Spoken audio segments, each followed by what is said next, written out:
जय श्री गणेश। मोक्षदायक पुण्य क्षेत्रों का वर्णन काल विशेष में विभिन्न नदियों के जल में स्नान के उत्तम फल का निर्देश तथा तीर्थों में पाप से बचे रहने की चेतावनी। सूजी बोले, हे बुद्धिमान महर्षियों, मोक्षदायक शिव क्षेत्रों का वर्णन सुनिए। तत्पश्चात में लोक रक्षा के लिए शिव संबंधी आगमों का वर्णन करूंगा। पर्वत वन और काननों सहित इस पृथ्वी का विस्तार 50 करोड़ योजन है और भगवान शिव की आज्ञा से पृथ्वी संपूर्ण जगत को धारण करके स्थित है। और भगवान शिव ने भूतल पर विभिन्न स्थानों में वहां के निवासियों को कृपा पूर्वक मोक्ष देने के लिए शिव क्षेत्र का निर्माण किया है।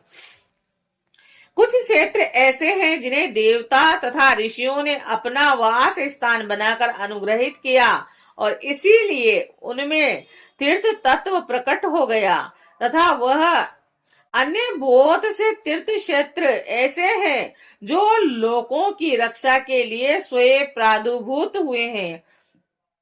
तीर्थ और क्षेत्र में जाने पर मनुष्य को सदा स्नान, दान और जप आदि करना चाहिए, अन्यथा वह रोग, दरिद्रता और मूर्खता आदि दोषों का भागी होता है। जो मनुष्य इस भारत वर्ष के भीतर स्वयंभू तीर्थों में वास करके मरता है, उसे पुनः मनुष्य योनि ही प्राप्त होती है। हे ब्राह्मणों, पुण्य क्षेत्र में पाप कर्म किया जाए तो वह और भी दृढ़ हो जाता है। अतः पुण्य क्षेत्र में निवास करते समय थोड़ा सा भी पाप न करे। और जैसे किसी भी उपाय से मनुष्य को पुण्य क्षेत्र में वास करना चाहिए। सिंधु और गंगा नदी के तट पर बहुत से पुण्य क्षेत्र हैं। सरस्वती नदी परम पवित्र और 60 मुख वाली कही गई है, अर्थात उसकी 60 धाराएं हैं और जो विधान पुरुष सरस्वती की उन धाराओं के तट पर निवास करता है वह क्रम से ब्रह्म पद को पा लेता है। और हिमालय पर्वत से निकली हुई पुण्य सलीला गंगा 100 मुख वाली नदी है और उसके तट पर काशी आदि अनेक पुण्य क्षेत्र हैं। वहां मकर राशि के सूर्य होने पर गंगा की तटभूमि पहले से ही अधिक प्रशस्त और पुण्यदायक हो जाती है। और सोनभद्र नदी की 10 धाराएं हैं। वह बृहस्पति के मकर राशि में आने पर अत्यंत पवित्र तथा अभिष्ट फल देने वाला हो जाता है और उस समय वहां स्नान और उपवास करने से विनायक पद की प्राप्ति होती है। पुण्य सलीला महानदी नर्मदा के 24 मुख स्रोत्र है और उनमें स्नान तथा उनके तट पर निवास करने से मनुष्य को वैष्णव पद की प्राप्ति होती है। और तमसा नदी के 12 तथा रेवा के 10 मुख हैं और परम पुण्यमयी गोदावरी के 21 मुख बताए गए हैं। और वह ब्रह्मा हत्या तथा गोवध के पाप का भी नाश करने वाली एवं रुद्र लोक देने वाली बताई गई है। कृष्ण वेणी नदी का जल बड़ा पवित्र है। वह नदी समस्त पापों का नाश करने वाली है। उसके 18 मुख बताए गए हैं तथा वह विष्णु लोक प्रदान करने वाली है। तुंगभद्रा के 10 मुख और वह ब्रह्म लोक देने वाली है। और पुण्य सलीला स्वर्ण मुखरी के 9 मुख कहे गए हैं। ब्रह्म लोक से लौटते हुए जीव उसी के तट पर जन्म लेते हैं। और सरस्वती, पंपा, कन्याकुमारी तथा शुभ कारक श्वेत नदी ये सभी पुण्य क्षेत्र हैं और इसके तट पर निवास करने से इंद्रलोक की प्राप्ति होती है। और सह प्रवत से निकली हुई महानदी कावेरी परम पुण्यमयी है और उसके 27 मुख बताए गए हैं और वह संपूर्ण अभिष्ट वस्तुओं को देने वाली है। उसके तट स्वर्ग लोक की प्राप्ति कराने वाले तथा ब्रह्म और विष्णु का पद प्राप्त करने वाले हैं। कावेरी के जो तट सब क्षेत्र के अंतर्गत हैं, वे अभिष्ट फल देने के साथ ही शिवलोक को प्रदान करने वाले हैं। नेमित सारण्य तथा बद्रिकाश्रम में सूर्य और बृहस्पति के मेष राशि में आने पर यदि स्नान करे तो उस समय वहां किया हुआ स्नान और पूजन आदि को ब्रह्मलोक की प्राप्ति कराने वाला जानना चाहिए। सिंह और कर्क राशि में सूर्य की संक्रांति होने पर सिंधु नदी में किया हुआ स्नान तथा केदार तीर्थ के जल का पान एवं स्नान ज्ञानदायक माना गया है।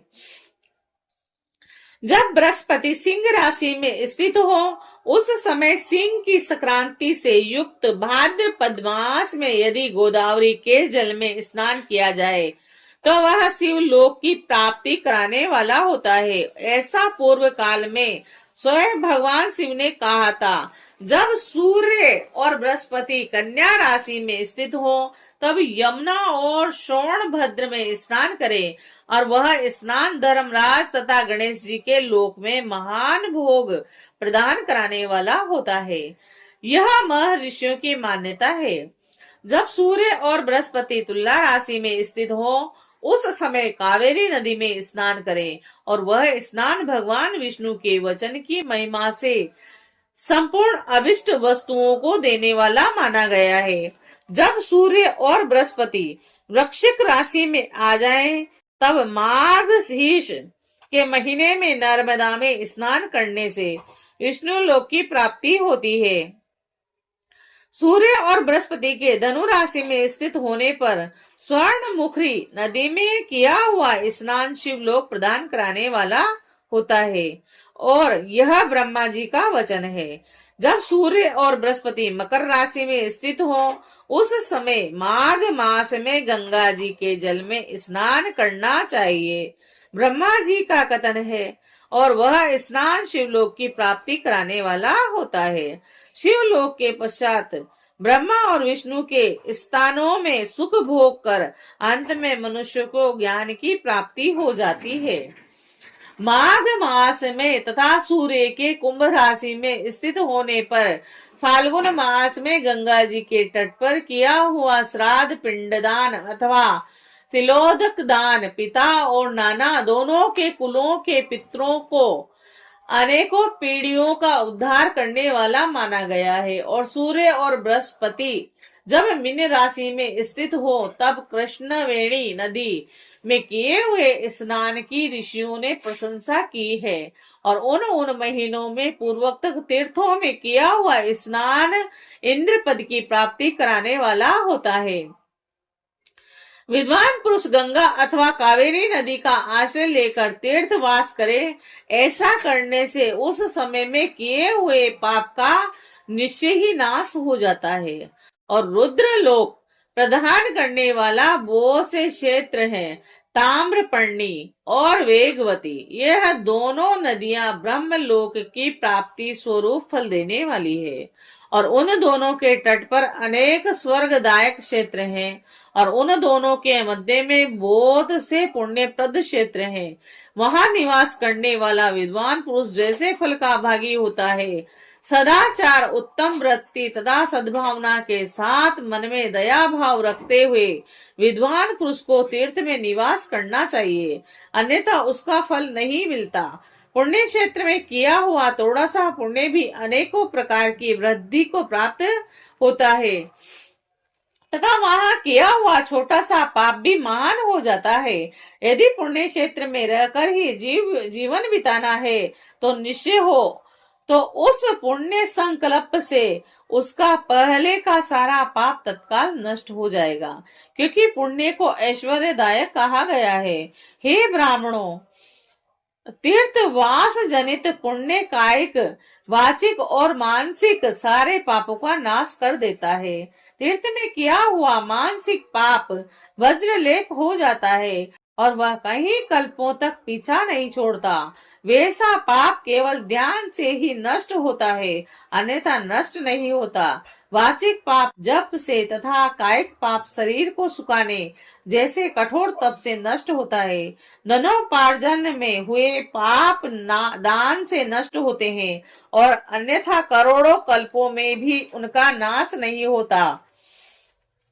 कभी कभी अतिशय मात्रा में बड़े पापों से पुण्य भी नष्ट हो जाते हैं, और पुण्य और पाप दोनों का बीजांश वृद्ध यश है, और भोगांश होता है, और बीजांश का नाश ज्ञान से, और वृद्ध सय का ऊपर लिखे प्रकाश से, तथा भोगांश का नाश भोगने से होता है। अन्य किसी प्रकार से करोड़ों पुण्य करके भी पाप के भोगांश नहीं मिट सकते। पाप बीज के अंकुरित हो जाने पर उसका अंश नष्ट होने पर विशेष पाप भोगना ही पड़ता है। देवताओं की पूजा, ब्राह्मणों को दान तथा अधिक तप करने से समय पाकर पाप भोग मनुष्यों के सहने योग्य हो जाते हैं, और इसीलिए सुख चाहने वाले व्यक्ति को पापों से बचकर ही तीर्थवास करना चाहिए।